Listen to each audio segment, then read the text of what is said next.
Kei te rere tonu ngā tao kupu I roto I te whare pāremata, ko te pire whakarereke I ngā whāinga a te reo tātaki o Aotearoa te take.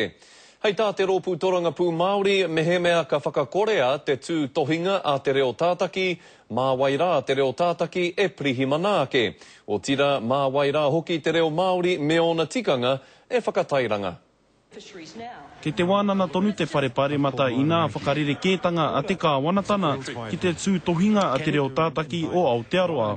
That charter had in it specific requirements of TVNZ to deliver on Māori programming and content. Those requirements are now simply replaced by a focus on the commercial objectives of TVNZ. E ai ki te kāwanatana, hei raro I ngā whakarerekētanga, kawe te kina ngā herenga, ka tukuna te reo tātaki ki te mahimoni. Engari ai ki te māngai I ngā take pāho reipa, he noi kore te pire, he noi kore hoki te minita. He has not really put his hands on this portfolio. He wallows around trying to get to grips with the issues. Oh, well, he's going to say that, isn't he? You know, he's an opposition politician, so, you know, what else would you expect? Hei raro I ngā whakarerekētanga ka wātea te reo tātaki ki te whakataita I roto I te mākete pawaka whakata, ka hei ia ki te whakapāho I ngā hōtaka mahimoni. Ko te mate ke, mena ka ukuia tēnei mea a ka pātai te Māori nei, pātai mātai.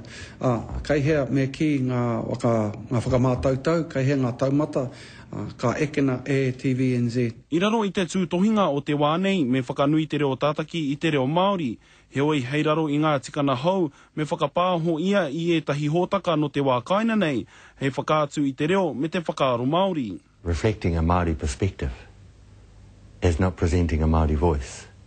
It does not give us a platform for our liberated voice on national television. There's still in that high-level statutory function an obligation there to screen Maori content, and I know that those Maori shows are very high-rating, popular shows, and I would be, expecting that they would continue.